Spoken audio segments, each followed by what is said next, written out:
Bonjour bien-aimés dans le Seigneur Jésus-Christ, que Dieu vous bénisse. Nous voici encore un peu d'avance aujourd'hui pour partager encore une fois avec vous la parole de Dieu. Nous sommes encore une fois là ici à midi en Afrique à 20h.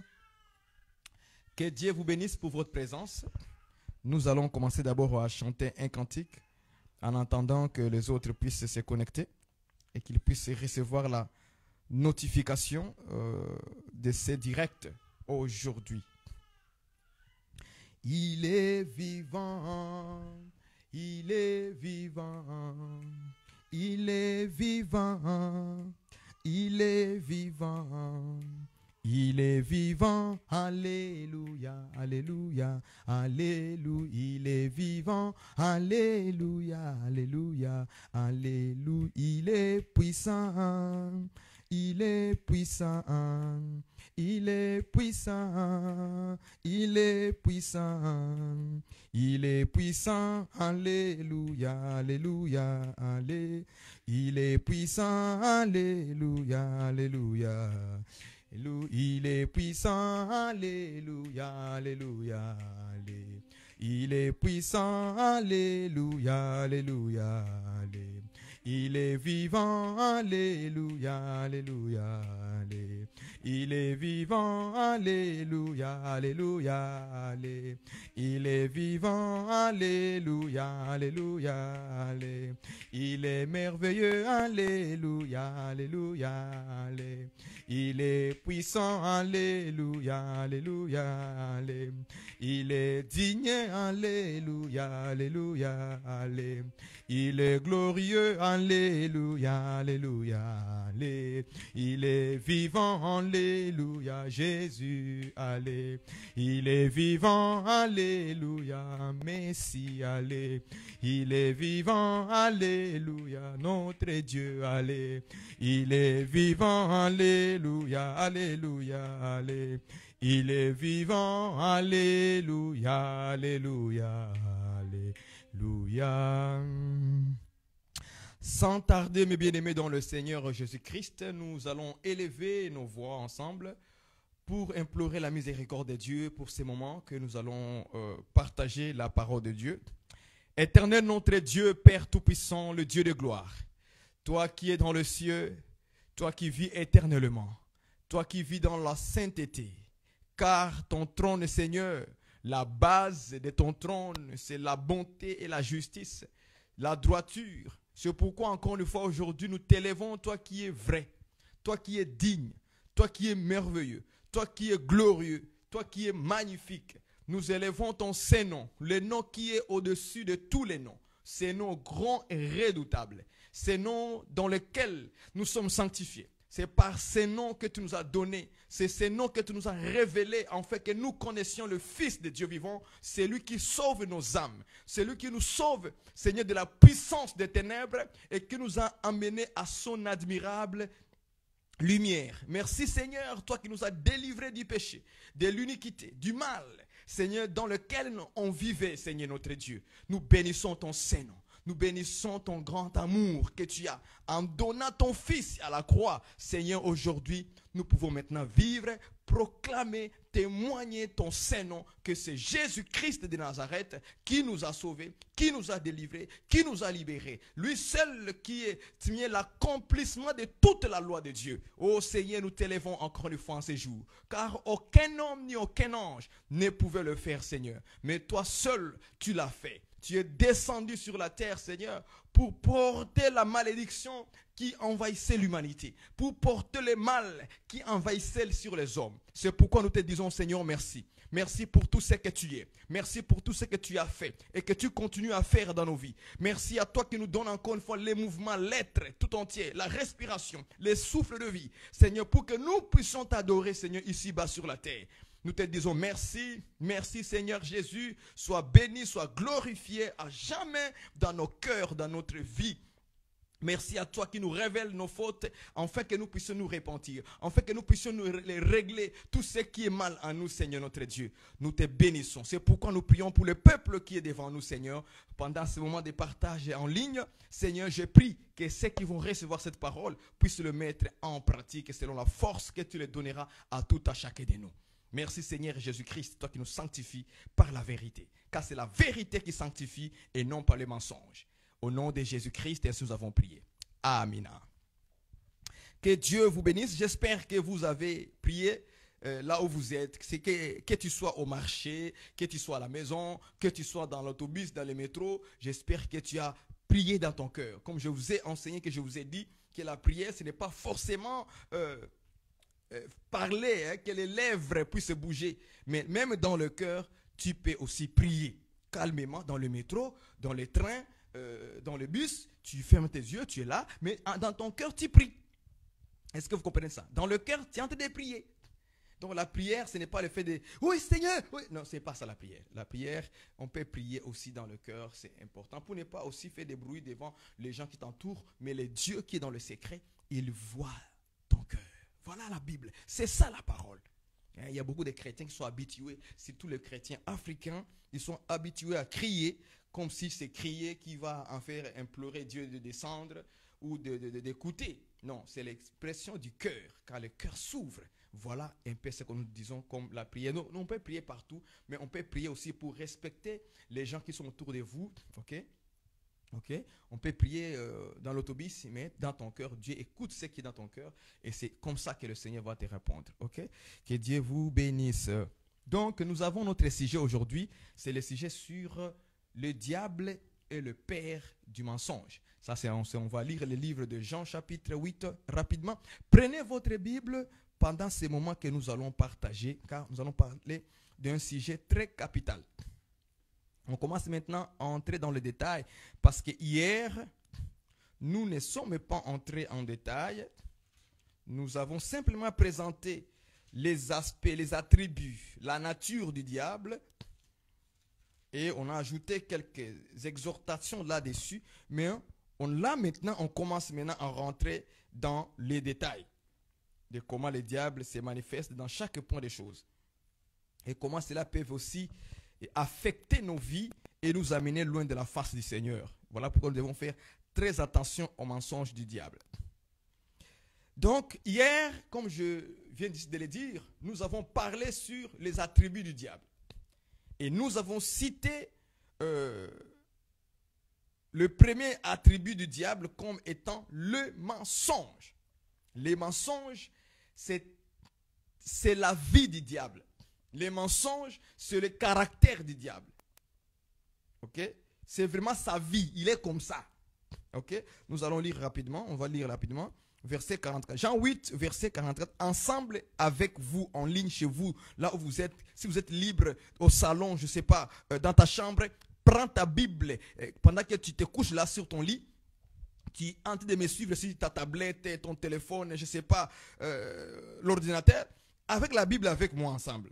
Pour que tu lises ce que j'ai dit, afin de ne pas trouver les mensonges aussi dans moi. Ok? C'est très important. Vous avez pour père le diable. Et vous voulez accomplir les désirs de votre père. Il a été meurtrier dès le commencement et il ne se tient pas dans la vérité. Parce qu'il n'y a pas de vérité en lui. Lorsqu'il profère le mensonge, il parle de son propre fond, car il est menteur et le père du mensonge. Ça, c'est l'écriture de ce que Jésus enseigne les Juifs. Il est en face des Juifs. Et tout enseignement que Jésus-Christ a révélé dans les Écritures par rapport à ce que le diable est, nous devons aussi écouter cette parole-là. C'est très important. Ok? Tout ce que Jésus-Christ est en train de révéler la nature du diable, nous devons écouter.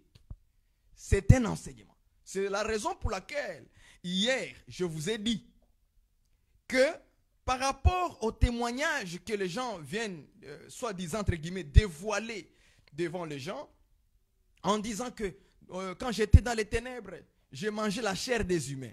J'ai mangé la chair de ceux-ci. J'avais crucifié ma mère. J'avais crucifié mon frère. J'avais crucifié mon oncle, ma tante, mon père, mon fils, ma fille, ainsi de suite. Et puis je vais vous dire que moi, j'étais le général des Satan. Ok? Ça, ce n'est pas dévoiler les œuvres du diable. Ça, ce n'est pas dévoiler les diables. Le diable, il sait très bien que dans ces domaines-là, il peut aussi tromper beaucoup de, soi-disant, de chrétiens. Est-ce que vous comprenez? Il peut aussi les tromper en inventant des histoires qui font peur, en inventant des histoires qui effrayent. Est-ce que vous voyez ça? Mais en réalité, il est en train de vous tromper, de vous attirer vers lui. Mais il faut maintenant suivre l'enseignement de Jésus. Pour connaître le diable, il faut suivre l'enseignement de Jésus. Il ne faut pas suivre l'enseignement de quelqu'un qui était sataniste et puis il vient commencer à parler du matin, midi, soir. Il ne vous parle que de ce qu'il faisait là-bas. Il prend quelques versets bibliques, il s'appuie là-dessus, il vous dit, ah oui, voilà, ça fait peur, je vais venir au Seigneur. Ouais. Non, non, non, non, non. Je vous ai dit que le diable se manifeste dans la religion. Il se manifeste aussi dans la religion. Et comme il sait que l'homme est là, que Dieu a créé, maintenant il a chuté. L'homme va vouloir retourner à Dieu. Le diable a vu ça dans la Bible. Il a vu qu'Adam cherchait comment se couvrir. Donc, on peut dire que Adam et Ève cherchaient comment encore retourner dans la nature initiale. Voilà. C'est ça que Adam et Ève cherchaient. En se couvrant de ces feuilles de figuier, Adam et Ève cherchaient comment retourner où? Au point initial, lorsqu'ils étaient nus, ils ne savaient pas qu'ils étaient nus. Mais la gloire de Dieu les couvrait. Donc ils cherchaient cette gloire-là, mais de manière physique. Satan, c'est ça. Il a vu comment Adam cherchait les feuilles de figuier, comment ça se couvrir. Dieu a vu que non, non, non. Les feuilles de figuier ne peuvent pas te couvrir. Nous prenons ici les feuilles de figuier comme le retour initial, la gloire qui couvrait Adam et Ève, qui était le Saint-Esprit. Donc Adam et Ève cherchaient comment retourner, comment faire ramener Dieu à eux. Mais ils ne pouvaient pas ramener Dieu à eux. Ils sont déjà nus. Les feuilles de figuier vont sécher. Est-ce que vous comprenez ça? Par le soleil. Il a fallu que Dieu puisse tuer un animal et les couvrir. Le diable sait ça. Il a vu cette scène-là dans le jardin. Il a vu ça. Est-ce que vous comprenez ça? Il sait que maintenant l'homme cherche comment retourner Dieu. Donc, il va faire toutes les sortes de créer aussi des manières, ok, pour les tromper, pour les mentir. Vous voyez, tu veux retourner à Dieu, prends ces choses-là. Prends du bois, taille les bois, mets-les devant toi, commence à adorer les bois. Est-ce que vous comprenez ça? Il trompe dans les bois. C'est pourquoi vous allez voir que chez nous, là-bas, en Afrique, les gens croient au soleil que c'est leur Dieu. Les gens croient à la forêt. Les gens croient aux arbres. Les gens croient, c'est pas moi, aux chimpanzés. Les gens croient souris. Toutes sortes de croyances à l'air, créées par les diables. Ces croyances-là sont créées par les diables. Ils ne sont pas créées par Dieu. Ils sont créés par les diables. Satan lui-même qui a créé toutes ces choses-là. Maintenant, il commence à tromper l'homme en le présentant plusieurs manières. Quand vous allez en Inde, ils ont leur Dieu. Leur Dieu, c'est qui? C'est du bois avec plusieurs têtes, plusieurs mains. Est-ce que vous comprenez ça? Avec des mains qui sont ici dans les côtes. Tellement il y a des mains. Que vous ne comprenez. Est-ce que... Vous avez l'impression comme si vraiment, ça ne va pas. Ça ne va pas. Dans l'homme, là, ça ne va pas. Et l'homme croit à ça. Que si j'offre ça, il va me donner de l'argent. Si j'offre ces affaires, ces statues, il va me donner la vie et il va me protéger. Et les gens croient aux protections du bois, aux protections des pierres, aux protections des singes, aux protections des bœufs. Donc, ils croient à toutes sortes de choses. D'autres croient au soleil. Ils nous créent comment on appelle ça, les affaires là de... Hein? Les gens, quand ils regardent que je suis né en août, Ils disent que je suis bœuf, d'autres disent que je suis vierge, d'autres disent que je suis lion. Ils créent toutes sortes de choses, de croyances. Et les gens ne sachant pas que tout ça, c'est les mensonges. C'est ça que la Bible nous dit. C'est les mensonges. Le diable sait que l'homme veut retourner à Dieu. Mais je dois lui présenter des faussetés, des mensonges, pour lui faire croire qu'avec ça, tu peux retourner à Dieu. Mais il sait que spirituellement, Dieu est contre ça. Satan le sait. Mais oui. Satan sait que tout ce qu'il lui présente aux hommes, ce sont des choses qui vont les éloigner de Dieu. Il sait que Dieu a interdit les statues, des représentations quelconques. Il sait. Peu importe. Il sait que cette représentation, ça va choquer Dieu. Mais dans l'homme, lui, trouve que ça c'est le bon moyen pour atteindre Dieu. Pour arriver à Dieu. Mais Satan, ce qu'il se dit, c'est un mensonge.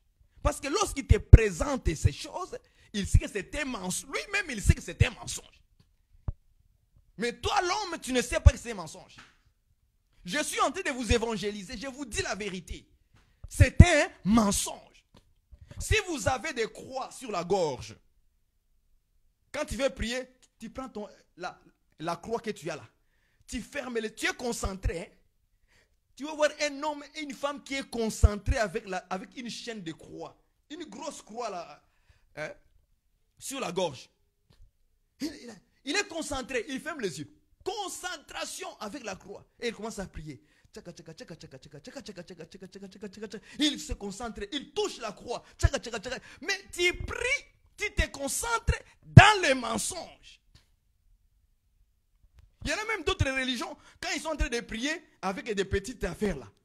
Ils sont en train de compter. 1, 2, 3, 4. Et ils prient. Rabaraba, roborobo, rébérébé. Et ils tournent les petites affaires là. Il y a des religions comme ça.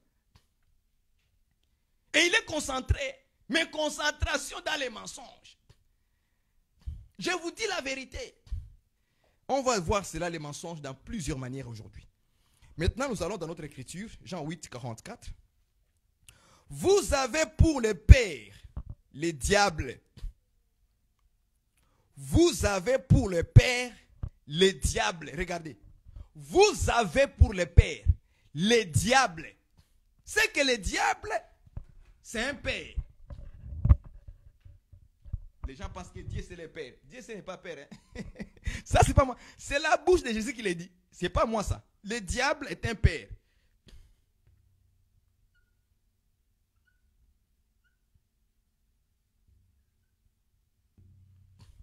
Donc, dans ces domaines ici, Dieu n'est pas le seul père. Non, non. Il y a aussi Jésus qui dit que le diable, c'est votre père. Quand il parlait aux Juifs, hein, il dit le diable, c'est votre père. Donc, le diable, s'il est le père, on ne peut pas être appelé père si on n'a pas de qui? Des fils et des filles. Regardez ça. Regardez, suivez-moi selon l'écriture. Vous avez pour père le diable. C'est que le diable aussi c'est un père. Pour certaines personnes, c'est leur père. Mais les gens ne le savent pas. Mais les gens là, les hommes que Dieu a créés à son image et à sa ressemblance qui sont sur la terre, ne savent pas que le diable c'est leur père. Mais Jésus aujourd'hui te révèle que ton père c'est le diable. Quand on dit ça aux gens, que vous avez pour père le diable, les gens vont penser qu'on est en train de les insulter. C'est ça qu'il parle. Mais quand Jésus a dit aux Juifs, vous avez pour père le diable. C'est pourquoi les gens n'aiment pas les mots diable. Et le diable non plus ne va jamais se présenter vers vous comme le diable.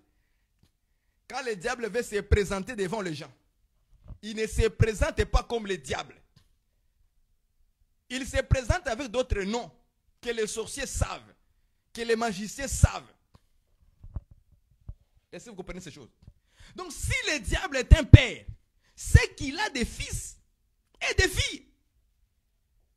Ces fils et des filles, ce sont des êtres humains. Ce sont des êtres aimés que Dieu a créés à son image et à sa ressemblance, physiquement comme ça. Est-ce que vous comprenez? Il a des fils et des filles. Maintenant, on continue l'écriture. Et vous voulez accomplir les désirs de votre père. Vous comprenez ça? Ils veulent accomplir les désirs de leur père. Donc, ces enfants, ces fils et ces filles, qui sont les humains, ils ont des désirs. Les désirs qu'ils veulent accomplir de leur papa. Est-ce que vous comprenez l'écriture? Vous voulez accomplir les désirs de votre père. C'est que ces enfants, ces fils et ces filles veulent accomplir les désirs de leur père. Ils veulent accomplir ce que leur papa a des désirs. Et ces désirs-là, ce sont les fils et les filles qui vont accomplir ça. Les desseins, les œuvres du diable. Et ils vont accomplir ça. C'est que, en quelque sorte, c'est que le diable, qui est leur père, il les communique son vouloir. Il les communique les actes. Il les communique les paroles. Alors, il dit, mes fils, mes filles, allez-y accomplir maintenant ça. C'est comme ça que le diable fonctionne. C'est comme ça que le diable fonctionne, bien-aimé. Ça sont des secrets qu'on doit parler à l'église pour comprendre la nature du diable et comment on peut devenir fils et fille du diable. Comment on devient? C'est quand tu veux accomplir les désirs du diable, à ce moment-là, nous comprenons que ce fils, cette fille, c'est vraiment, il veut accomplir les désirs de son père, le diable. Vous voulez maintenant comprendre comment on accomplit les désirs du diable? Allons-y dans la Bible. Regardez 1 Jean. On va prendre d'abord 1 Jean. Je vais vous montrer quelque chose de très très important là-bas. Comment on accomplit les désirs. Comment on accomplit les désirs. Jean chapitre 1. 1 Jean plutôt. Laisse-moi écrire. Comment on devient maintenant. Comment on fait accomplir les désirs. 1 Jean chapitre 3 verset 8. Voilà pour ceux qui écrivent. 1 Jean. 1 Jean chapitre 3 verset 8. Regardez comment les fils et les filles du diable, ils accomplissent les désirs de leur père, selon l'écriture. Écoutez, je prends le verset 8. C'est lui qui pêche. 1 Jean chapitre 3 verset 8. C'est lui qui pêche est du diable. Je prends d'abord cette petite phrase-là. C'est lui qui pêche est du diable. Maintenant, quand vous lisez, comme je vous ai dit que moi je lis beaucoup de versions à la fois. Quand vous lisez plusieurs versions bibliques, ici dans Louis II 1910, on dit c'est lui qui pêche est du diable. Moi j'ai dit non. J'ai dit non, pas selon ma volonté. Hein. Selon la volonté du Seigneur. Non, non. Non. Si nous disons que celui qui pêche est du diable, ça veut dire que toi aussi tu es du diable, moi aussi je suis du diable. Qui ne pêche point? Est-ce que vous pouvez me répondre? Qui n'a jamais péché? Qui ne pêche point pendant la journée? Vous êtes sûr? Tu t'es jamais mis en colère? Tu n'as jamais fait blesser quelqu'un? Hier, avant-hier, tu n'as pas blessé quelqu'un? Tu es sûr que tu n'as pas convoité quelque chose dans la vie? Quelque part? Tu n'es pas mis en colère? Vous voyez? Si on regarde bien, vous allez trouver que nous tous, quelque part, on pêche chaque jour. Chaque jour, on se heurte, comme on dit, c'est heurter sur une pierre. Chaque jour, on se cogne quelque part. Et on se dit, oh, j'ai péché. Est-ce que vous voyez ça? Oh, j'ai insulté. Oups. Demande pardon. Oups. J'ai fait un faux témoignage. Oups.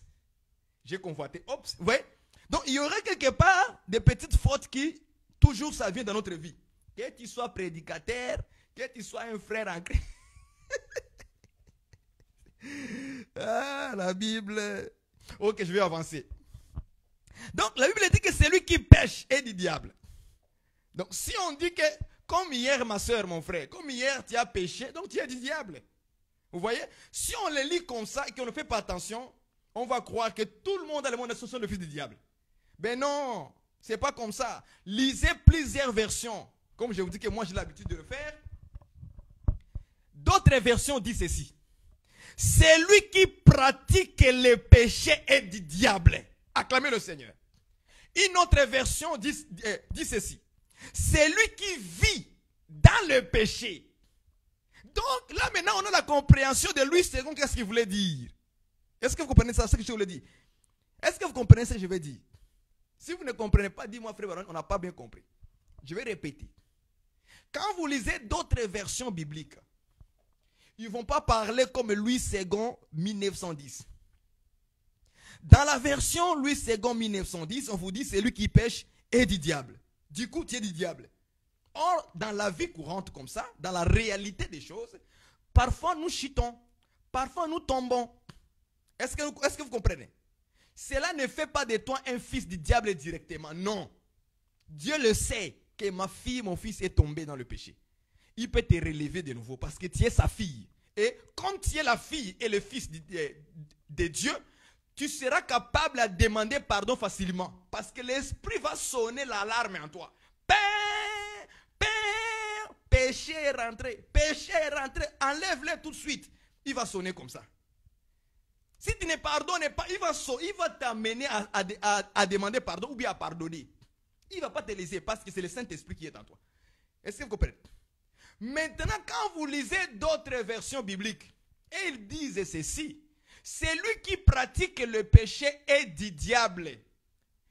Une autre version dit, celui qui vit dans le péché est du diable. C'est ça la bonne compréhension maintenant. Est-ce que vous saisissez? Donc, il s'agit des gens qui pratiquent. Or, quand on parle de la pratique, donc c'est tous les jours, à chaque instant, à chaque seconde, il est dedans dans les péchés. Là, on va dire, cet homme, cette fille est du diable. Il n'est pas de Dieu. Parce qu'il pratique ça. Par exemple, les sorciers. Un sorcier qui pratique la sorcellerie, il est du diable. À ce moment-là, il est du diable. Quelqu'un qui aime la pornographie, chaque jour, chaque instant, chaque seconde, il n'a pas de remords dans son cœur que ce que je fais, c'est mauvais. Il n'a aucun remords. Comprends, il est du diable. Parce qu'il vit avec ça. Il pratique ça. Ça devient une pratique, ça devient une vie. Une prostituée, par exemple, chaque soir, il doit aller dans la rue, elle doit aller dans la rue pour aller se présenter devant les clients, comme il disait. Customer, les clients. Alors, elle est là, pas dans la rue. Elle s'est maquillée. Elle a porté les mini-chips, des talons 100 cm. Elle quitte la maison. Takara, takara, takara. On dirait cheval. Takara, takara, takara, takara. Elle va où? Pratiquer. Elle va où? Vivre. C'est sa vie comme ça. Chaque soir, elle doit aller là-bas. Quelqu'un qui va aller dans les boîtes de nuit. Boîte de nuit. Boîte de nuit. Est-ce que vous voyez ça? Pour lui, chaque 23 heures, elle doit se laver. À minuit, elle doit être au bois de nuit. Lui, là, il fait quoi là-bas? Et il n'a pas de remords, lui. Même pas. C'est sa vie. Il pratique ça. On comprend que celui-là, c'est un fils ou fille du diable. C'est ça la bonne compréhension. Est-ce que vous comprenez ça? Donc, celui qui pêche est de qui alors? Celui qui pratique le péché, qui vit dans le péché, il est de qui? La Bible dit que l'apôtre Jean a dit, tu es du diable. On ne va pas nier ça, on ne va pas plaire aux gens, non. On va lui donner son vrai père. On va lui dire, ton vrai père spirituel, voilà les mots. Ton vrai père spirituel, c'est le diable. Parce que tu es en train d'accomplir ses désirs. Tu es en train d'accomplir ses œuvres. Tu es en train d'accomplir sa volonté. Alors, nous allons te dire, ah, tu connais ton père spirituel? Ton père spirituel, hein, c'est le diable. Oui, c'est le diable. Il faut lui dire ça comme ça. Donc c'est là où nous avons dit, ah, Jean nous a aidés. L'apôtre Jean nous a aidé de comprendre qui sont les fils de Dieu et comment ils accomplissent leurs désirs. C'est quand ils pratiquent le péché. La Bible continue en disant, toujours dans 1 Jean 3, verset 8, « Car le diable pêche dès le commencement. » Vous voyez ça maintenant? « Car le diable pêche dès le commencement. » C'est que leur papa aussi a péché au commencement. Donc il veut aussi que ses fils aussi accomplissent aussi sa volonté, ses desseins, ses œuvres en eux. Alors vous aussi, pratiquez le péché. Est-ce que vous comprenez? C'est ça ce que le diable dit à ses enfants. C'est ça ce qu'il transmet à ses enfants. Comme moi j'ai péché au commencement là-bas, vous aussi mes fils, vous aussi mes filles, pratiquez ce que moi j'ai fait. Je donne un exemple. Si le diable était meurtrier au commencement, c'est ça ce que l'Écriture dit. Dans Jean 8, 44. Il a été meurtrier dès le commencement. Allons-y maintenant, retournons dans Jean. Retournons dans Jean, je vais vous montrer ça. Vous pensez que ça c'est des blagues? Jean 8, 44. Retournons encore un peu là-bas. Vous avez pour père le diable et vous voulez accomplir les désirs de votre père. Il a été meurtrier dès le commencement. Regardez ici. Il a été meurtrier dès le commencement. Maintenant, l'apôtre Jean dans 1 Jean 3, verset 8, qu'est-ce qu'il dit? Car le diable pêche dès le commencement. C'est-à-dire, dès le commencement, quand le diable a péché, le péché là qu'il dit, c'est le meurtre. Donc, les désirs du diable, c'est le meurtre. C'est tuer. Alors, mes enfants, vous aussi allez tuer. Vous comprenez ça? C'est ce qu'il transmet les désirs là. Il transmet ces désirs dans le fils et dans le fille, dans les êtres humains. Il les transmet ça, frère. Ce n'est pas de la blague. Quand vous voyez quelqu'un s'élever, un père, il a engendré des enfants. Mais il est capable de prendre le couteau et d'aller égorger ses enfants. Un homme qui s'est marié, il est capable de prendre la femme qu'il a mariée, de le poignarder avec un couteau. Il vient d'accomplir à ce moment-là les désirs du diable. Car il a été meurtrier au commencement. Il a péché au commencement. Alors il transmet le même caractère, le même vie, la même pratique du péché dans les hommes. Nous devons beaucoup pleurer et prier pour les hommes. Priez pour tous les hommes. Que Dieu les sauve du péché. Que Dieu les délivre de cette emprise du diable. De cette communication des désirs charnels qui amènent à la mort.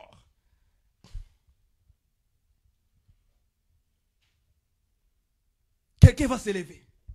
Il va simplement dire, moi ça, demain, je vais les tuer. Vous pensez ce désir-là qui dit, ça vient d'où? Ça vient d'où?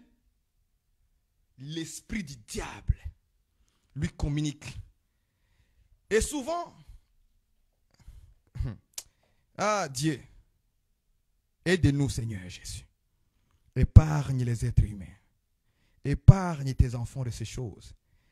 Épargne tes enfants d'un cœur méchant. Un cœur sans pitié. Un cœur sans compassion. Épargne-nous, Seigneur, d'arriver à ce point, empoisonner mon frère parce qu'il évolue. Mettre du poison pour que je les tue. Ces désirs-là, Seigneur. Épargne-les tout à chacun de nous, Père. Épargne tes enfants de ça. Lorsque nous sommes en l'église, que nous soyons dans la vérité. Que je sois vrai envers mon frère, envers ma soeur. Que je ne sois pas capable, mais Seigneur, de mettre du poison parce que la serre terrestre évolue. Parce que mon frère tel évolue. J'ai de la jalousie charnelle, diabolique. Chasse-les dans nos cœurs, Seigneur. Chasse-les, Père éternel, nous te prions. Que nous accomplissons les désirs de Jésus-Christ. Le sentiment de Jésus. Le pensée de Jésus. Que nous soyons un dans la même pensée, dans le même sentiment. Que nous vivons vraiment la parole dans la vérité. Que lorsque je vois mon frère, que je ne puisse pas avoir de mauvaises pensées sur lui. De la jalousie inutile, Seigneur. Aide-nous, Père éternel. Au nom de Jésus. Amen. Voilà comment le diable se manifeste. Donc ce désir de tuer, il est transmis dans les êtres humains. Et les êtres humains aussi les font. Et c'est voilà, physiquement maintenant, nous allons constater des meurtres dans le monde. On va les constater ça parce que leur papa les a communiqué ces désirs. Il met dans ces gens-là et les gens commencent à fonctionner cela. Quand vous lisez l'écriture de Caïn, on dit que Caïn tua son frère. Le Caïn qui tue son frère, tua son frère, qui était Abel. Le Caïn ici, pourquoi quand les apôtres prennent l'écriture de Caïn, ils qualifient Caïn comme le fils du malin, le fils du diable. Non, frère. Quand vous lisez les Écritures, allez plus loin avec l'Esprit de Dieu, s'il vous plaît. Allez plus loin comprendre pourquoi on l'appelle fils du diable. C'est là où les apôtres ont mis Caïn, fils du diable. Le fils du diable, c'est Caïn. Parce que pourquoi? Il a accompli les désirs de son père, le diable. Il était meurtrier. Donc Caïn aussi devient meurtrier. Vous pensez que Dieu va l'envoyer où? Au ciel? Non. Il va l'envoyer vers son père.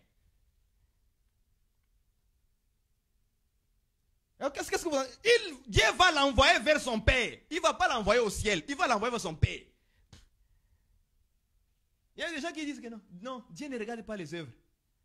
Non, non, non, non. Je viendrai sur ça un jour. Pas maintenant. On va chasser un peu cette pensée-là de venir dire des choses que Dieu n'a pas dit. Il faut éviter ça. Caïn, c'est un meurtrier, c'est le fils du diable, du malin.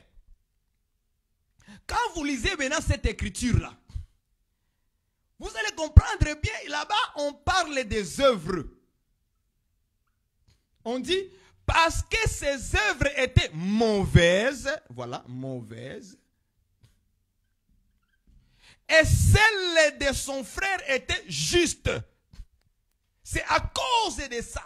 Les œuvres. Oh Dieu, ce n'est pas par les œuvres que nous sommes sauvés. Oui, tes œuvres vont te suivre. Les œuvres aussi justifient l'homme. C'est pourquoi Jacques a dit, la foi sans les... Je viendrai sur ça. La foi sans les œuvres est quoi? Est morte. Donc la foi doit être suivie des œuvres. Si tu dis que j'ai la foi et que tu n'as pas des œuvres, tu ne seras pas justifié. Ce qui va te justifier, c'est les œuvres. C'est ça qui va te justifier. Et ce qui va te condamner aussi, ce sont les mauvaises œuvres que tu fais. C'est par elles que Dieu va te regarder et dire non, tu n'es pas justifié. Sors ici. Hein? Lui, il est justifié. Viens ici. Est-ce que vous comprenez ça? Mais si tu vis dans la prostitution, vous voulez que Dieu te juge comment? C'est pourquoi il est écrit que chacun sera jugé selon ses œuvres. C'est écrit noir sur blanc. C'est écrit comme ça. Mais les gens disent, oh, on ne passe pas les œuvres. Ok, pratique les péchés comme tu veux. Et puis tu me diras plus tard, quand tu seras là-bas maintenant avec le Seigneur face à face. Tu me dis, les frères Baroni avaient raison. On avait mal interprété. Nous ne sommes pas sauvés. Ce n'est pas par les œuvres que nous sommes sauvés, mais c'est par Jésus-Christ. Là, les œuvres là que Paul parle, ce sont de quel genre des œuvres? Et maintenant, pourquoi il est écrit que nous devons pratiquer les œuvres en Jésus-Christ? Que Dieu a prêt. Pourquoi maintenant, si tu n'as pas ces œuvres-là, tu ne rentres pas, tu n'es pas justifié. Ta foi est vaine. Il faut faire attention, frère. Nous étudions la Bible pas avec nos propres pensées. On étudie, on enlève nos pensées. On dit, Seigneur, enseigne-moi ta parole. Priez comme David. Enseigne l'Éternel, enseigne-moi tes voies. Toi, tu viens méditer avec tes pensées. C'est pourquoi il y a beaucoup de sœurs et de frères qui refusent les Écritures. Tu lui dis, il est écrit dans la doctrine que la femme doit être vêtue de sama, pudeur, modestie. Ne sépare ni de tresses, ni d'or, ni de vêtements. Mais la sœur refuse. La sœur refuse. Il refuse. Mais l'Écriture a déjà dit. Il veut créer sa propre doctrine. Elle veut créer sa propre doctrine. On vous a déjà dit, dans les Écritures, les apôtres nous disent que lorsque tu veux répondre à quelqu'un, réponds-le avec, il faut assaisonner tes paroles. Il faut les frères, ils refusent. Ils aiment ça insulter les gens, humilier les gens, qualifier ses propres frères et sœurs du diable. Il aime ça comme ça. Et il dit que je me défends. La doctrine a déjà dit, mon frère, ma soeur, évite les querelles avec les hommes de Dieu. Évite les querelles avec les gens. Évite ça. Parce qu'un homme de Dieu, un homme serviteur de Dieu ne doit pas être dans les querelles. Querelles, c'est l'œuvre de la chair. Et l'œuvre de la chair nous amène où? Loin du royaume. C'est écrit noir sur blanc. C'est écrit noir sur blanc. Mais les gens refusent. Ils continuent dans les querelles, dans les disputes encore. Et ils veulent aller au ciel. Hein? Et tous prêchent la Bible. Hein? Frère, nous ne prêchons pas tous la même Bible. Je vous dis la vérité. On ne prêche pas la même Bible. On prêche des Bibles. Il y en a ceux qui lisent la Bible comme ça à l'envers. Et puis il dit prédicateur de l'évangile éternel. Prédicateur de l'évangile de Christ. Mais quand il lit la Bible, il le lit à l'envers. Dieu a préparé les œuvres pour que les saints, pour que les élus, pour que les rachetés puissent mettre cela en pratique. Pas que ce soit dans votre chambre, dans tes poches. Non. Pour que tu mettes cela en pratique. On dit aux frères, l'Écriture nous dit, la Bible dit, aime ta femme, frère. Et l'amour c'est quoi? L'amour supporte tout, frère. L'amour ne se réjouit pas du mensonge. L'amour se réjouit de la vérité. L'amour pardonne et tout, frère. L'amour supporte. L'amour ne cherche pas son intérêt. Frère, pratique l'amour envers ta femme. Le frère refuse. Il veut se justifier. C'est elle qui est mauvaise. C'est elle seulement qui est mauvaise. C'est elle. Donc toi, tu n'es pas mauvais. Toi, tu es juste. Mais comme tu es juste, c'est que tu devais être dans la parole. Dans la parole qui dit aime ta femme. Et tu dois l'aimer selon les Écritures. Qui supporte, qui pardonne, qui ne cherche pas son intérêt, mais je cherche l'intérêt de ma femme. Est-ce que vous comprenez ça? Non, non, les frères refusent. Quand on dit aux sœurs, ma sœur, l'Écriture dit que l'homme est le chef de la femme. Ça, c'est notre Bible. Ça, ce n'est pas la loi du gouvernement. Ça, c'est Dieu. Ça, c'est dans notre royaume à nous. Il faut que tu acceptes ça. Que ton mari, c'est ton chef. Sois soumise à ton chef. Non, non. Moi, je ne suis pas esclave. Moi, je ne suis pas ceci, c'est là. Moi, je vais dominer. Tu iras en enfer. Attention, tu iras en enfer. Ne joue pas. Lis la Bible, mets-la en pratique. Tu lis les Écritures, tu te vois toi-même. Tu dis, Seigneur, donne-moi la force dans cette Écriture. Enlève mes pensées. Enlève tout ce que j'avais écouté avant. L'homme c'est mon chef, tu dis, l'homme c'est mon chef. Je dois être soumise, je dois être soumise. Tu dis, Amen Seigneur Jésus. Laisse-moi maintenant pratiquer ça. À ce moment-là, Dieu va te voir que tu ne lis pas la Bible à l'envers. Tu les lis correctement et tu la comprends. Donc, nous sommes en train de lire la Bible des groupes de gens. D'autres lisent correctement, ils comprennent et ils suivent. D'autres lisent comme s'ils sont à l'envers. Comme c'est l'envers, tu ne peux pas pratiquer. Tu vas pratiquer quoi? C'est l'envers. Tu l'as mis à l'envers. Qu'est-ce que je veux dire pas? Quand je dis à l'envers, c'est une métaphore. C'est une métaphore. Quand je dis qu'ils lisent la Bible à l'envers, ça veut dire il lit les Écritures. Après lui-même, il dit non. Non, non, non. Moi je ne suis pas esclave d'un homme. Hein. Moi, je suis influenceuse. Je suis la femme capable. Aujourd'hui, maintenant, c'est ça, il y en a aujourd'hui. Les femmes capables. Les messages des pasteurs. Les messages des hommes de Dieu dans les églises où il y a beaucoup de femmes. Leur message, c'est quoi? Titre, thème. Une femme influenceuse. La femme capable.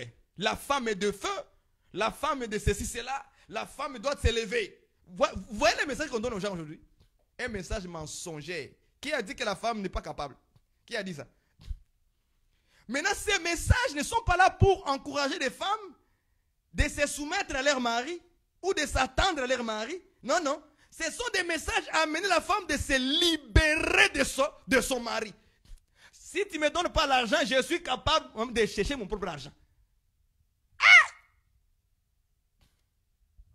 Une femme allait chercher.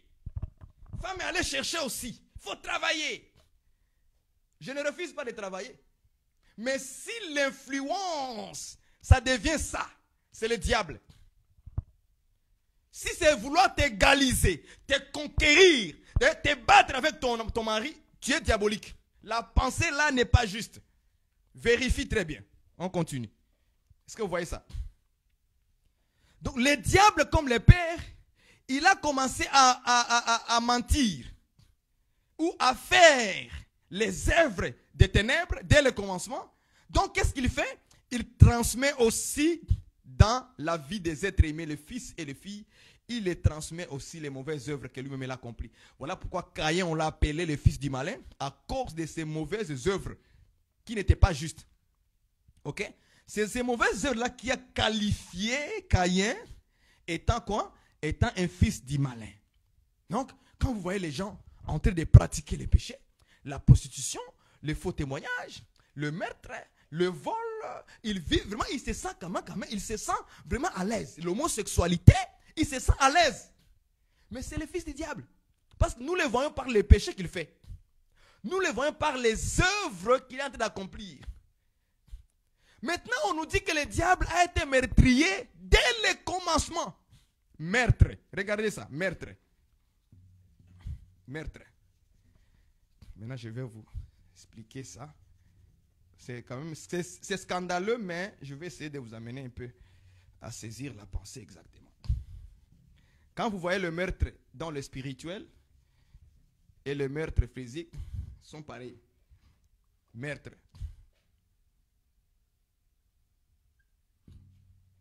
Il a été meurtrier dès le commencement. Au ciel, c'est quand même grave. Hein? Au ciel, il y a eu meurtre. On a tué les gens là-bas au ciel. C'est grave. Maintenant, posez-vous des questions. Comment le diable a tué quoi là-bas? Parce que tout là-bas est spirituel. Tout là-bas est esprit. Maintenant, il a tué quoi au ciel? Maintenant, quand vous descendez sur la terre, vous voyez aussi Caïn tuer son frère. Il est aussi meurtrier. Mais sur la terre, c'est entre hommes. L'esprit, on ne le voit pas. On voit seulement la manifestation d'un homme qui tue son frère. Maintenant, vous posez des questions. Comment le diable a-t-il tué au ciel? Hein? Vous avez déjà posé des questions là? Ok. Je vous laisse ça comme un devoir. Yes, la Bible. Je vous laisse un devoir là-dessus.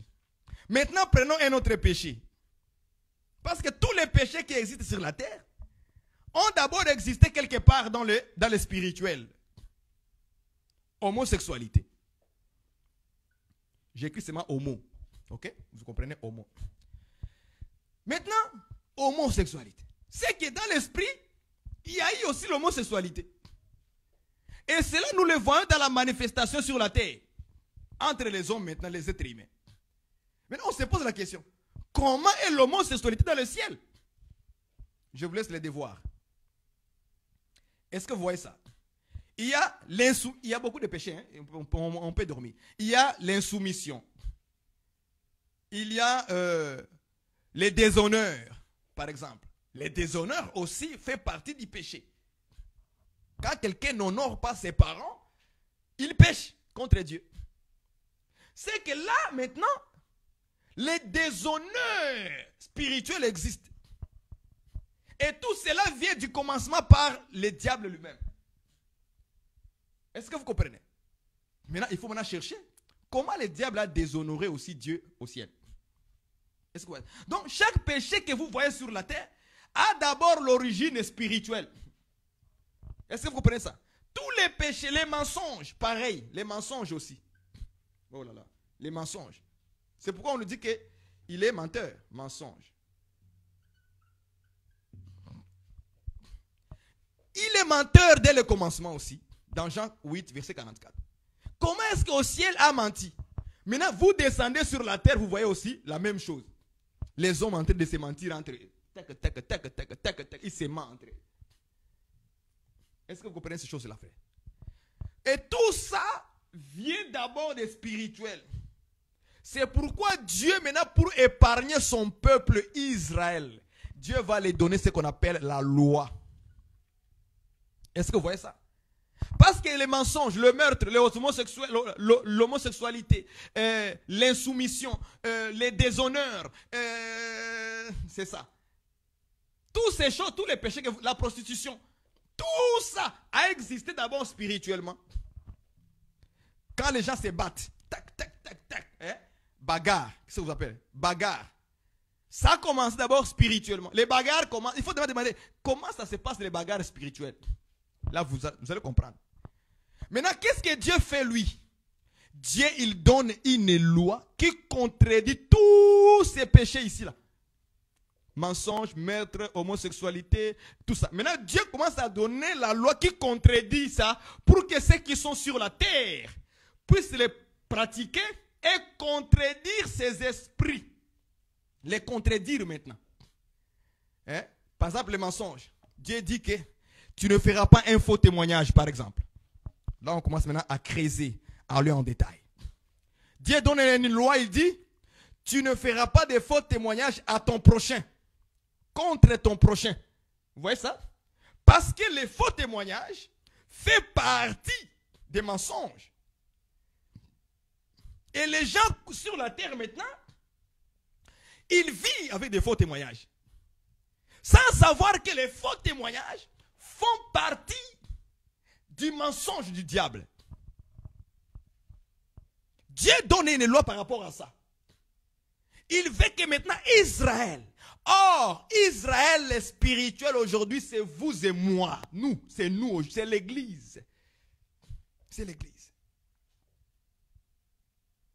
Maintenant, Dieu nous donne la loi pour contredire les esprits de faux témoignages. Parce que c'est un domaine spirituel. Voilà pourquoi on appelle l'esprit des mensonges, l'esprit des meurtres, l'esprit de l'homosexualité, l'esprit d'insoumission. Vous voyez ça? L'esprit de déshonneur. Ce sont des esprits. L'esprit de la prostitution. L'esprit d'égarement. Même s'égarer, c'est un esprit.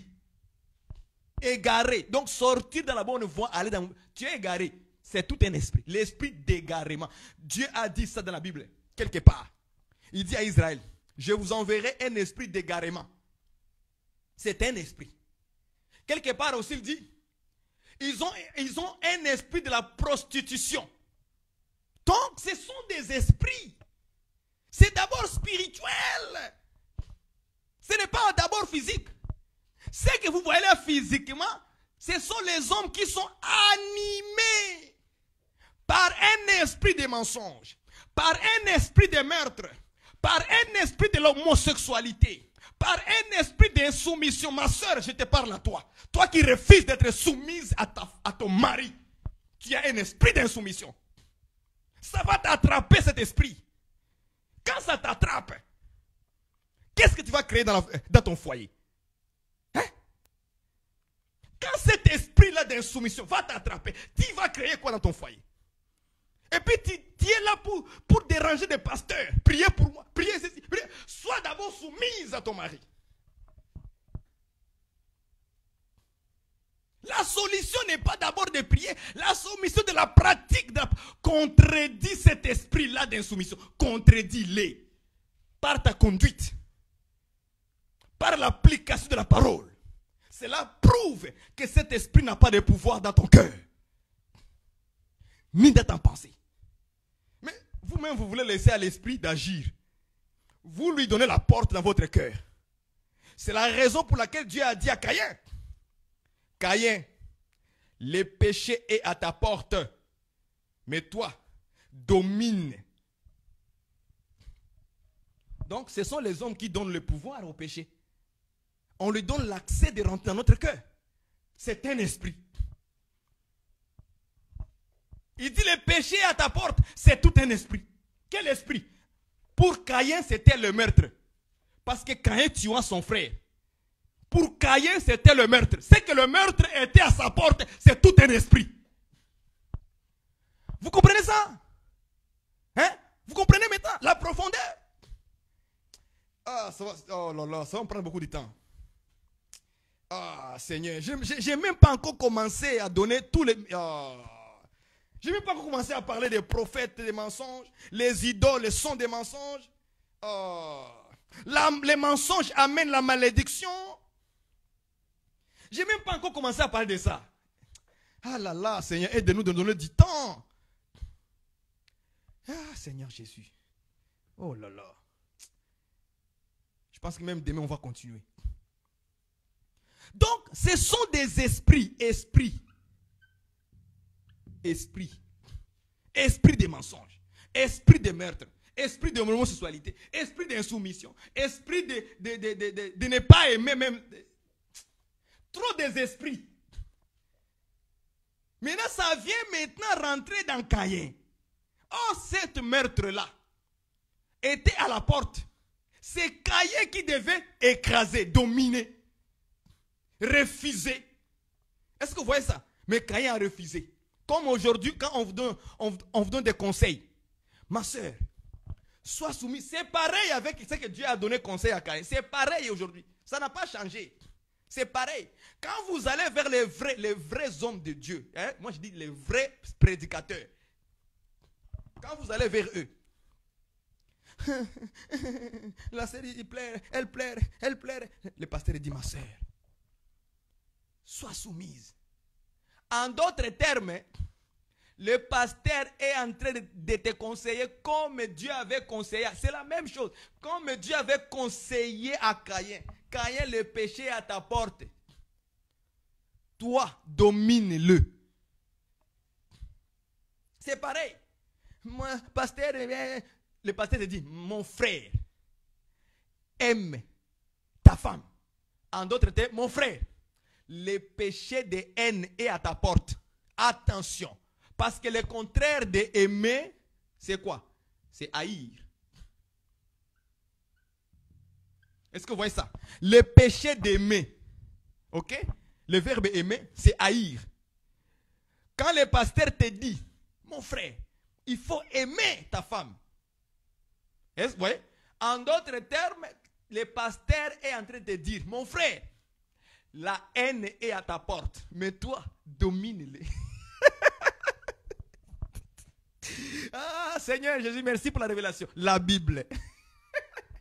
Les gens pensent que quand le pasteur donne le conseil d'aimer sa femme, ils pensent que c'est l'homme de Dieu qui parle seulement. Non, c'est au contraire, Dieu répète, c'est comme si toi tu étais Caïn, ta femme était Abel.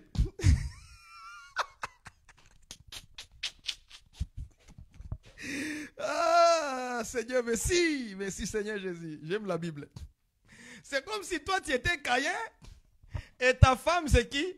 C'est ta soeur. Parce que si on dit frère, on va dire ta femme. N'est-ce pas? Donc ta femme c'est Abel. Donc Dieu te dit, Jean, aime ta femme. Est-ce que vous voyez ça? Jean, aime ta femme. Or, dans les Écritures, Dieu s'est adressé à Caïn. Il a dit, Caïn, le péché est à ta porte, mais toi, domine. En réalité, comme toi tu t'appelles Jean, attention, la haine est à ta porte. La porte ici, c'est le cœur, c'est son cœur. Okay? Fais attention, la haine est à la porte, mais toi domine la haine. Mais comment tu vas dominer la haine? L'amour, n'est-ce pas? C'est l'amour qui domine. Si l'amour vient pour dominer, la haine n'aura plus de force. Cet esprit-là de haine, de rancune, n'aura plus de force. Parce que l'amour est là, dans ton cœur, dans ta porte. Est-ce que vous voyez ça? C'est la répétition, c'est la même chose maintenant dans la vie pratique. Chacun a son nom. Je m'appelle Barouani, ma femme s'appelle Esther. Vous voyez ça? C'est la même chose comme si Dieu te disait aussi à ton frère, à ta soeur. Tu t'appelles Jean-Benoît, n'est-ce pas? Jean-Benoît, aime ton frère Jean-Luc. Et oui, Jean-Benoît aime ton frère Jean-Luc. Pourquoi? Parce que Dieu dit à Jean-Benoît, Jean-Benoît, attention, Le péché est à ta porte. La haine est à ta porte. Mais toi, domine-les. Parce que il ne faut pas que tu puisses haïr ton frère. Sinon, tu vas le tuer. Or, la Bible interprète le meurtre comme haïr. Celui qui haït son frère est un meurtrier. Ça, c'est la définition de la Bible. Celui qui haït son frère est un meurtrier. Celui qui haït sa sœur en Christ est un meurtrier. Ah, donc pour que je domine le meurtre ou la haine, il faut que je puisse aimer. Donc, je suis Caïn. Tu es Caïn à qui Dieu avertit aujourd'hui. Donc, nous sommes Caïn à qui Dieu est en train d'avertir. Est-ce que vous me comprenez? C'est très important. Ça, c'est l'exhortation pour ceux qui n'ont pas encore des oreilles pour entendre et qui n'ont pas la force pour aimer les autres. Voilà. Donc, Dieu donne la loi pour contredire ces esprits-là. Est-ce que vous voyez ça? La loi, tu ne tueras point. Ouais, meurtre. Tu ne tueras point. Donc, c'est pour quoi? Contredire l'esprit de meurtre qui ne puisse pas se manifester. Donc, le diable qui ne puisse pas se manifester. Comme je disais que Dieu a donné quoi? Une loi que tu ne feras pas un faux témoignage. Prenons d'abord ça dans notre vie quotidienne. Tu ne feras pas un faux témoignage contre ton prochain. Ça, c'est la loi de Dieu et vous le savez déjà. L'écriture, vous le savez. Mais la pratique, c'est ça le problème. C'est la pratique maintenant qui va contredire l'esprit des mensonges. Parce que dans Jean 4, qu'est-ce qu'on dit? Lisons ça. Lisons ça. Vous avez pour père le diable et vous voulez accomplir les désirs de votre père. Il a été meurtrier dès le commencement et il ne se tient pas dans la vérité. Parce qu'il n'y a pas de vérité en lui. Lorsqu'il profère le mensonge, il parle de son propre fond. Car il est menteur et le père du mensonge. Il est menteur et le père du mensonge. C'est ici maintenant que tout commence. Quand vous voyez les faux témoignages exister sur la terre, c'est parce que Dieu sait qu'au ciel aussi, il y a eu quelqu'un qui a amené des faux témoignages, donc des mensonges. Et il a séduit ces anges qu'il est parti avec, qu'on appelle démons aujourd'hui, par la parole mensongère. C'est pourquoi Dieu maintenant, pour intercaler cela, pour intercaler ces esprits de mensonges, de faux témoignages, il faut nécessairement que Dieu donne la loi à son peuple en fait de contredire. Donc la pratique de la parole de Dieu, c'est pour contredire le diable. Que nous ne voulons pas te suivre. Vous allez m'énerver. Donc Dieu nous donne la loi pour contredire l'esprit du diable. Et vous ne voulez pas. Ma soeur, pourquoi tu ne veux pas? Mais tu veux aller au ciel. Dieu dit d'abord, il faut d'abord commencer par pratiquer ma parole pour contredire le diable, les démons. Mais toi, tu ne veux pas. Le faux témoignage, c'est un style du mensonge qui est très subtil, que beaucoup de serviteurs, des enfants de Dieu, ne faut pas beaucoup attention là-dessus. Il ne faut pas raconter des bêtises sur ton frère. Des choses qui ne sont pas fondées, qui ne sont pas vraies. Et tu propages ça dans la vie des gens là où tu es. Tu le propages. Tu dis de fausseté contre ton propre frère, contre les gens, contre ton pasteur, contre les hommes de Dieu. Les choses que tu n'as jamais entendues, mais tu les inventes. Parce que faux témoignages, les témoignages, ce sont des paroles qu'on fait sortir de la bouche. Vous voyez? Par exemple, les gens, je prends moi Barouani, n'est-ce pas? Beaucoup de gens, quand on va les poser des questions, frère, ma sœur Nathalie, est-ce que tu connais frère Barouani? La sœur Nathalie va commencer. Le frère Barouani est un prédicateur. Bon, il prêche un peu bien, mais j'ai entendu que c'est vraiment un homme... Il faut faire attention, il ne faut pas s'approcher. C'est un impurique, c'est un adultère, c'est un ceci, c'est là. Là, c'est lui, il est en train de donner des témoignages. Ok? Il est en train de donner les témoignages sur ma vie. Mais en réalité, ce qu'il dit là, Dieu sait que ce n'est pas vrai. Il rend un faux témoignage. Oh non, il aime beaucoup tricher. Oh non, il aime beaucoup l'argent. Mais tout ça, il invente. Parce qu'un faux témoignage, c'est inventer une fausse histoire sur la personne. C'est de dire quelque chose que la personne n'est pas. C'est de ramener des paroles d'une invention personnelle. Mais il ne me connaît pas. On ne vit pas ensemble. Il me voit seulement sur l'internet. Et voilà, il crée toute une vie de Barouani. Il crée une vie comme ça dans la tête. Et il commence à raconter à tout le monde. Faites attention, il est comme ça. Quand on lui dit, mais frère, est-ce que tu vis avec lui? Lui, non, on n'a pas besoin de vivre avec lui. Moi, j'ai l'Esprit de Dieu. Non, l'Esprit de Dieu. Frère, l'Esprit de Dieu ne ment pas. Arrêtez ça. L'Esprit de Dieu ne ment jamais. Comment tu veux faire de l'Esprit de Dieu pour mentir? Et en plus, il prend témoin le Saint-Esprit. Oh là là! Il n'a même pas la crainte de dire qu'il a l'Esprit de Dieu. Donc, c'est-à-dire que l'Esprit de Dieu lui a révélé, lui a parlé que le frère Barouani était un escroc. Mais le frère Barouani, dans la vraie vie, il n'est pas escroc. Il n'est pas adultère. Il n'est pas impudique.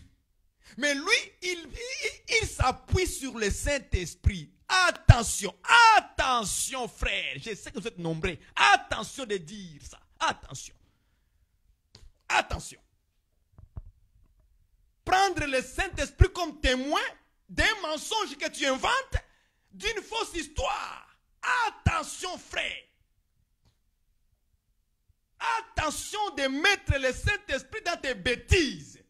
Attention. Tu risques de blasphémer contre le Saint-Esprit et tu dois mourir, frère. C'est comme ça que beaucoup de serviteurs sur les réseaux sociaux, ils inventent des histoires. Quand on lui pose les questions, frère, est-ce que tu vis avec cet homme de Dieu-là? Il dit non. Mais comment tu as su qu'il est comme ça? Oh, j'ai le Saint-Esprit. Pour dire que le Saint-Esprit lui a révélé que tel homme de Dieu est un escroc. Or, en vérité, c'est-à-dire que le Saint-Esprit qui connaît que non, moi je n'ai jamais parlé comme ça, je n'ai jamais rien dit, il est conscient que c'est lui-même qui vient d'inventer ça. Et il prend l'appui, le Saint-Esprit. Oh là là, ça me fait très mal dans mon cœur. Ça me fait très mal. Frère, faites attention, ma soeur, si tu es comme ça, faites attention. Évitez de parler comme ça. Vous allez vous créer des problèmes avec le Saint-Esprit. Ça sera une blasphème. En donnant une fausse témoignage au Saint-Esprit. Il s'appuie sur le Saint-Esprit maintenant. C'est comme si le Saint-Esprit devenait menteur. Attention! La Bible dit qu'en lui, il n'y a point de mensonge. Et toi, tu lui fais de lui un menteur. Il y a un péché qui est impardonnable. C'est le blasphème contre le Saint-Esprit. De dire que le Saint-Esprit a menti. Ah, ça me fait très mal, frère.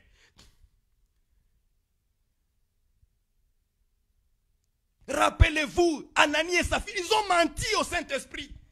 Le Saint-Esprit l'a foué dans des morts. Et ils étaient morts instantanément. C'est un danger terrible. Tu peux mentir à Dieu, mentir à Jésus, mais on ne ment pas au Saint-Esprit, frère. On ne ment pas au Saint-Esprit. Il va te tuer instantanément. Sans pitié. C'est la seule chose qu'on ne doit pas mentir. Lui faire rentrer dans un mensonge que tu viens d'inventer contre les hommes de Dieu. Et tu dis que j'ai le Saint-Esprit. Non, tu as les mensonges. Tu es rempli d'un esprit de mensonge, de fausseté. Et moi, je vais dire ceci aux hommes de Dieu. Vous savez, lorsque quelqu'un commet l'adultère, il commet l'impudicité, la sœur ou le frère, et que cela maintenant est arrivé aux oreilles de l'homme de Dieu dans l'église, aux dirigeants de l'église, on les punit facilement. Vous voyez ça? On punit ceux qui commettent l'adultère dans l'église facilement, on punit ceux qui commettent l'impudicité facilement, on les punit. Mais j'ai lu une écriture dans la Bible qui dit ceci. Un faux témoin ne restera pas impuni. Je veux lire avec vous dans Proverbes. Allons-y rapidement. Regardez ça. Je suis en train de flasher quelque chose. Après, je vais retourner dans les mensonges. Ok. Proverbe. Je pense que c'est dans Proverbe. Proverbe 19, verset 5. Proverbe 19, verset 5. 19, le verset 5. Je lis avec vous. Le faux témoin ne restera pas impuni. Et celui qui dit des mensonges n'échappera pas. Point. Ça, c'est l'écriture. Et nous disons Amen. Nous obéissons à Dieu. On dit Dieu, on va obéir à l'écriture. L'écriture dit que les faux témoins, donc celui qui a fait de faux témoignages, ne restera pas impuni. En d'autres termes, le faux témoin doit être puni. Il y a la punition pour eux aussi. Pas parce que tu as commis l'adultère. Peut-être que tu n'as pas fait l'impudicité. Peut-être que tu n'as pas fait l'adultère. Le péché que les gens aiment beaucoup, flasher sur les réseaux sociaux. Parler beaucoup. C'est l'impudicité et l'adultère. Mais quand il s'agit maintenant de faux témoignages, personne ne réagit. Mais moi, je lis dans les Écritures que si un frère, une sœur, il fait des faux témoignages, il doit être puni. Ça, c'est la Bible. Donc, dans l'église locale, moi ici, là, si tu fais des faux témoignages ici, on va te punir. 6 mois, tu ne viens pas dans l'église. 6 mois, tu n'es pas dans l'église. Jusqu'à ce que Dieu va me convaincre, amène-les dans l'église. On doit te punir. Vous punissez les adultères, c'est bon. Vous punissez le frère qui a engrossé une sœur, c'est bon. Ou la sœur aussi qui a commis l'impudicité, c'est bon. Mais quand maintenant quelqu'un fait des faux témoignages contre les hommes de Dieu dans l'église, contre les frères, contre les sœurs, on ne les punit pas, on les garde dans l'église. Non. Moi je dis, moi Barouani, serviteur de Jésus-Christ, par sa propre volonté, je vais te punir. On va se rassembler avec le collège d'anciens. Tu dois être puni selon l'Écriture. Tu ne resteras pas sans être puni. Tu dois être puni. 6 mois, tu ne viens pas à l'église. Tu dois d'abord régler avec Dieu à la maison. Ça, c'est la Bible. Les fous, il y a trop de faux témoignages. Il y a trop de on invente des histoires contre l'homme de Dieu, contre le frère, contre la sœur. Et les gens vivent comme ça et tout ça, c'est normal.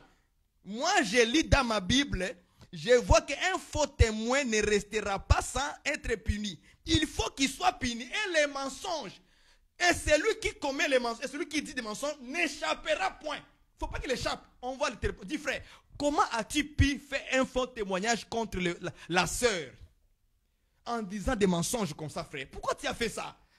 Oh, je m'excuse, je demande pardon. Oui, tu dois être puni quand même. 6 mois, tu es à la maison. Tu ne vas pas se rassembler avec nous dans les cultes. Reste à la maison chez toi là. Jusqu'à la nouvelle ordre. Ça, c'est la Bible. Ça, c'est la Bible. On aime trop faire plaisir aux gens. Et voilà pourquoi les péchés règnent dans l'église. C'est pour ça que Paul a dit que c'est ceux qui pêchent. Reprends-les devant tous. Pour faire quoi? Afin que les autres craignent la parole. Craignent Dieu. Qu'ils apprennent qu'ici on ne joue pas. On n'est pas dans les jeux. Voilà pourquoi beaucoup des églises, des méga choses, les gens jouent. Parce que tous sont dans les péchés. Personne n'est puni personne. Personne n'est puni personne. Un homme de Dieu qui pêche, il couche avec des sœurs. Il couche avec vous et vous le savez. Il faut les punir. ça va apprendre aussi aux jeunes serviteurs aussi de craindre Dieu. C'est ça l'objectif. Que les autres voient qu'ici on est blague, on ne joue pas dans notre foi. On ne joue pas dans notre foi. On ne joue pas. On prend ça au sérieux. Si dans d'autres églises on joue avec ça, mais ici c'est la sainte doctrine de Jésus-Christ qui doit être pratiquée dans tous les détails, dans toutes les facettes. Les gens pêchent. Ils vivent avec les mensonges, avec les faux témoignages. Et on vit avec ça. Et puis on dit qu'on loue le Seigneur. On loue qui? On loue le diable à ce moment-là. Et vous dites, Jésus vient dans mon cœur, viens dans mon cœur. Mais quand vous finissez à prier là, à la maison, le frère ou la sœur commence à faire des faux témoignages maintenant. Le travail continue. Un esprit de faux témoignages, de mensonges l'anime. Et puis on se dit, c'est la sœur qui parle la langue à l'église. C'est le frère qui prêche bien là.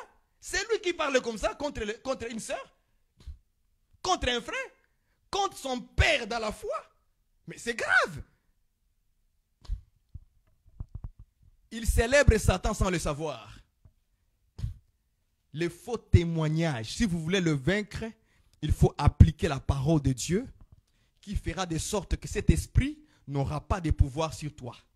Ne va jamais se manifester en toi. Est-ce que vous voyez ça? Est-ce que vous comprenez? Les mensonges. Les mensonges. Je vais vous montrer aussi une autre forme de mensonge que les gens oublient souvent. Je prends avec vous le livre de Psaume 62. Ok? Psaume. Je commence à rentrer dans le détail pour finir. Je ne sais pas s'il est déjà quelle heure. On va prendre rapidement notre forme de mensonge. Parce qu'on est là, les diables qui vous animent sans le savoir. Les esprits qui vous animent sans le savoir. Proverbe 60. Non, psaume plutôt. Oh là là, pourquoi j'ai dit proverbe? Psaume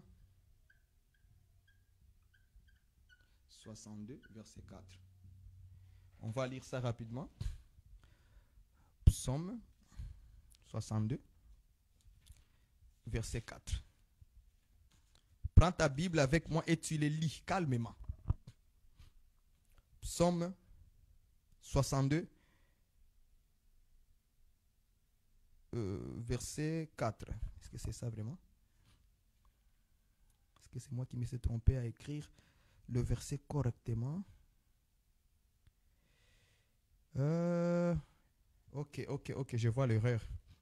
Dans Louis II 1910, c'est le verset 5. Ok? Si vous ne le voyez pas au verset 4, le verset est au verset 5. Ok? Là, je viens de le voir dans Louis II, c'est le verset 5.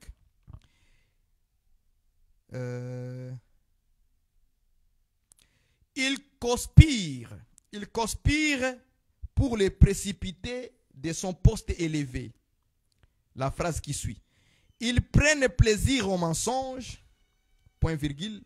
Ils bénissent de leur bouche et ils maudissent dans leur cœur, pause. L'Écriture dit ceci, que les gens prennent plaisir au mensonge. Ils bénissent, et puis on dit point virgule, maintenant dit, ils bénissent par la bouche, ils maudissent dans le cœur. Ils prennent plaisir, pardon, ils prennent plaisir au mensonge, point virgule, ils bénissent de leur bouche, la bouche, mais ils maudissent dans le cœur. Vous avez compris ça? Ils prennent plaisir au mensonge. On met point virgule. Qu'est-ce qu'ils font?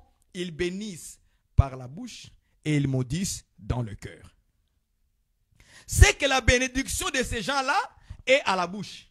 Mais dans le cœur, ils te maudissent. Et la Bible appelle ça et dit, il prend plaisir au mensonge. Vous voyez comment on interprète les mensonges ici? Quand tu veux prendre plaisir au mensonge, il y a seulement une petite chose que tu dois remarquer. tu as tendance, quand tu vois le frère Barouani, bonjour frère Barouani, oh, tu es un vrai homme de Dieu, vraiment tu prêches la vérité, vraiment frère Barouani, tu es un bon prédicateur, j'aime quand tu révèles la parole de Dieu. Vous voyez ça? Là, tu es en train de faire quoi? De bénir. Mais dans ton propre cœur, c'est ça le problème maintenant. Tu es en train de me maudire, de parler du mal de moi. Tu es en train de dire, il sait quoi qui lui? Il pense que lui il est bon. Tout ça, tu es en train de te dire dans ton cœur. Voilà comment on interprète les mensonges maintenant. On dit que ça là, c'est les mensonges, ce qu'il fait là. Et souvent, beaucoup de gens, des chrétiens, ne se rendent pas compte de Psaume 62, verset 4 ou verset 5. Beaucoup de chrétiens ne se rendent pas compte de ces petits péchés-là, des mensonges. Ils sont capables devant leur pasteur de dire, pasteur, en tout cas nous t'aimons beaucoup. C'est une bénédiction. Mais dans leur cœur, ils maudissent leur pasteur. Ils maudissent les hommes de Dieu. Ils maudissent les frères et sœurs.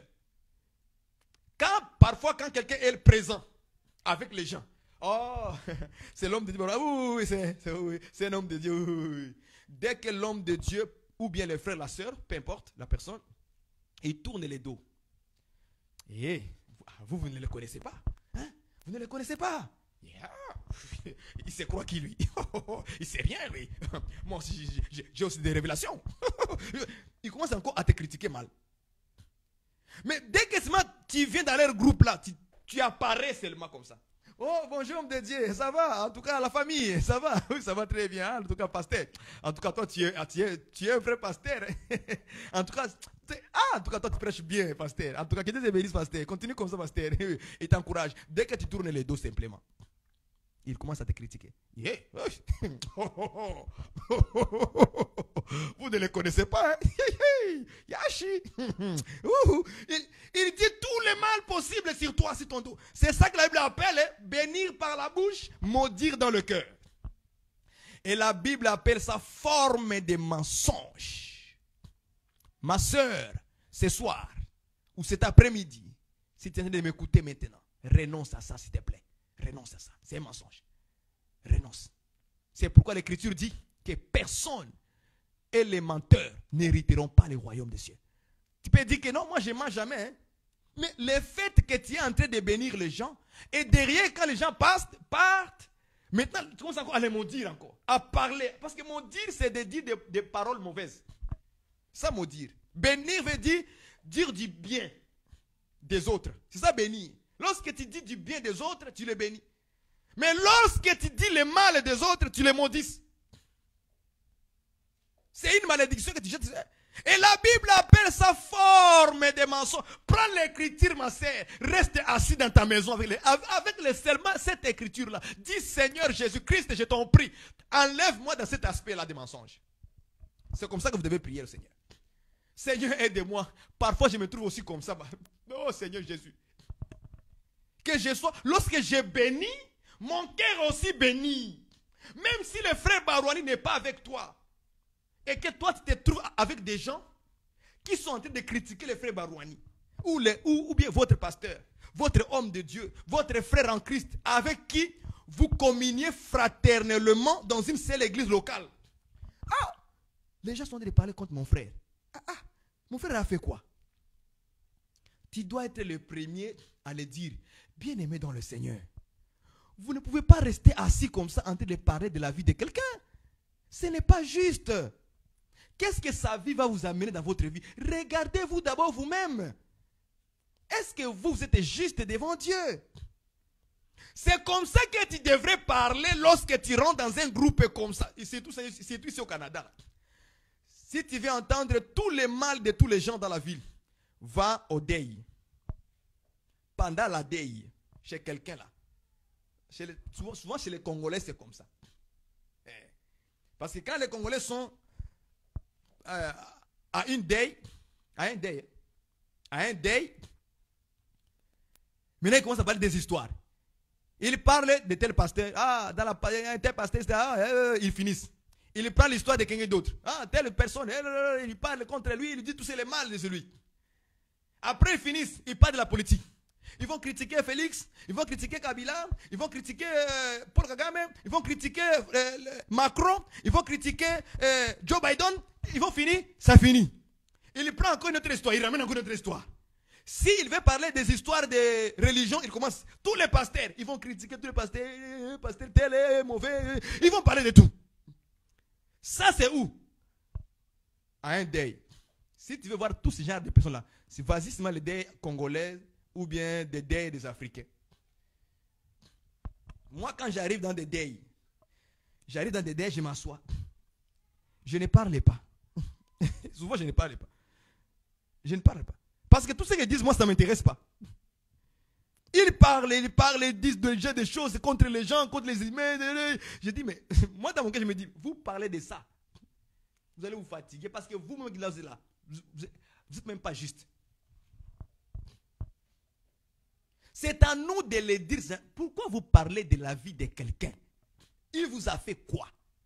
Vous pensez que vous qui êtes là, en train de boire la bière pendant le deuil, vous pensez que vous êtes juste devant Dieu?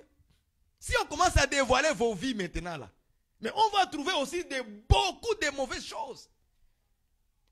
C'est à nous de dire ça pour éviter des commentaires. Mais d'autres frères, dès qu'il arrive dans un groupe de gens en train de critiquer son pasteur, lui aussi commence à critiquer son pasteur. Impoli. Tu es impoli. Tu ne respectes pas ton conducteur. Tu es un impoli. Est-ce que vous comprenez ça? Vous voyez les formes des mensonges maintenant aujourd'hui? Je ne sais pas si cette écriture, tu as déjà lu ça, je ne sais pas. Mais aujourd'hui, maintenant tu l'as. Psaume 62, verset 4 ou le verset 5. Il conspire pour le précipiter de son poste élevé. Ils prennent plaisir au mensonge, virgule, ils bénissent de leur bouche et ils maudissent dans leur cœur. Donc ça, on appelle ça mensonge. Lorsque tu fais quelque chose qui est contraire, dans ton cœur, il y a une autre pensée, mais dans la bouche, tu dis autre chose qui est bien. Est-ce que vous comprenez ça? Dans la bouche, tu dis quelque chose qui est bien, mais en réalité, dans ton cœur, c'est ce que le cœur, c'est ça la vérité de l'homme. C'est le cœur. Le cœur, c'est ça la vérité de l'homme. C'est du cœur d'où vient les faux témoignages. C'est du cœur d'où vient l'adultère. Les mauvaises pensées, c'est du cœur. Ah, j'aime ça, Dieu. Quand Dieu nous révèle des choses comme ça, on doit prendre vraiment très conscient. On doit être conscient, vraiment dire, waouh, Dieu ne joue pas avec ça. Ok? Ça, c'est une forme des mensonges. Qu'est-ce qu'on va prendre notre comme forme de mensonge? Parce que je pense que le temps passe vite. Ouais, on doit continuer encore dans le même. Je pense qu'on va continuer dans le même. Parce que je n'ai pas encore fini même parmi les prédications. Parce qu'il y a aussi des prédicateurs qui mentent. Il faut que j'en finisse. Donc demain, on va encore continuer dans le même thème. Le diable est le père du mensonge. On va prendre encore demain parce que je dois continuer tous les éléments jusqu'à la fin. Il en reste encore beaucoup. Ok? Et je dois vous montrer toutes les formes de mensonges. Comment on peut les détecter pour éviter que l'esprit des mensonges puisse nous contaminer et nous conduire. Mais que nous soyons conduits par le Saint-Esprit. Parce que dans le Saint-Esprit, il n'y a point de mensonges. C'est ça que Jean a dit. 1 Jean, je vais lire avec vous pour finir. 1 Jean, il va parler sur l'onction. Je prends 1 Jean chapitre 2, le verset 27. 1 Jean chapitre 2, verset 27. Pour vous, l'onction que vous avez reçue de lui demeure en vous. Et vous n'avez pas besoin qu'on vous enseigne. Mais comme son onction vous enseigne toutes choses, et qu'elle est véritable, vous voyez, elle est la vérité, elle est véritable, et qu'elle n'est point un mensonge, demeurez en lui selon les enseignements qu'elle vous a donnés. Vous voyez ça? Donc, dans l'onction, dans le Saint-Esprit, elle n'est point mensonge en lui. En lui, il n'y a point de mensonge. C'est pour ça que j'ai dit que le Saint-Esprit ne peut pas mentir. Il ne ment pas. Si il te révèle la vie de Barouani ou la vie de quelqu'un, ok, c'est que lui, il sait pourquoi il te révèle ça. C'est que c'est la vérité. Mais lorsque maintenant, consciemment, tu le sais, tu inventes des histoires que tu as ramassées sur les réseaux sociaux et tu formes de ça comme un témoignage pour toi et tu commences à critiquer les tel frère, tel pasteur, tel homme de Dieu parce que tu as vu sur l'internet. Et après, maintenant, quand on te pose la question, frère, ma soeur, tu as trouvé ça où? Oh, j'ai le Saint-Esprit. Tu mets encore le Saint-Esprit être un menteur. C'est grave. Ouais, mais l'Écriture me dit, moi, que l'onction qui est le Saint-Esprit, lorsqu'elle nous enseigne toutes choses, et qu'elle est véritable, et qu'elle n'a point un mensonge. Moi, j'ai l'Écriture avec moi ici, noir sur blanc. Le Saint-Esprit, il n'y a pas de mensonge en lui. Ça n'existe pas. Tout est en lui et la vérité. Même quand il te révèle la vie de quelqu'un, c'est la vérité pour lui. Ce n'est pas un mensonge. Donc, quand vous sentez en vous que consciemment que ce que j'ai dit, je l'ai ramassé sur les réseaux sociaux, dis à la personne, frère, moi aussi, j'ai vu ça sur les réseaux sociaux. Je ne sais pas si c'est vrai ou c'est les mensonges. N'est-ce pas? Il faut dire ça comme ça. Il ne faut pas dire, non, j'ai le Saint-Esprit. Pour dire quoi? Que le Saint-Esprit a menti maintenant aussi. Donc, et toi, et l'esprit là qui t'a animé, donc vous devez demander. Là, maintenant, c'est un danger. Là, c'est le blasphème. C'est quand tu dis les mensonges, c'est que l'esprit n'a pas dit. Tu mens. Tu le fais mentir à lui maintenant. Et là, c'est un danger terrible. Est-ce que vous voyez ça? Soyez conscients de ça. Nous allons continuer demain dans le même thème. Je n'ai pas encore fini. Il y a encore d'autres éléments très profonds. Très, très profonds que nous devons vraiment mettre ça à la table et parler réellement à l'église. Parce qu'il y a les points aussi, on nous parle des faux prophètes. Les prophètes des mensonges, c'est comme ça qu'on les appelle. Les prophètes des mensonges. On va en parler demain. Et nous parlerons aussi les mensonges amènent la malédiction. On en parlera demain. Et aussi la punition de tous les menteurs. Parce que l'Écriture dit, le menteur périra. Il va mourir. Que Dieu vous bénisse. Et nous allons nous trouver demain, nous prions. Éternel Dieu, pour cette première partie, nous les laissons en tête très puissante, mes Seigneur, pour que tes enfants puissent encore ruminer à la maison et commencer à penser déjà. Parce que jusque-là, Seigneur Jésus-Christ, nous n'avons pas encore touché d'autres détails dans la prédication. D'autres détails chez les hommes de Dieu. Des faux miracles, des faux prodiges, ainsi de suite. Des choses qui sont faux. C'est des choses que tu n'as pas fait, mais lui déclare que tu as fait. Oh Seigneur, épargne-nous encore une fois. Demain, révèle-nous les profondeurs. Au nom de Jésus-Christ, bénis ton peuple. Amen. Que Dieu vous bénisse et à demain.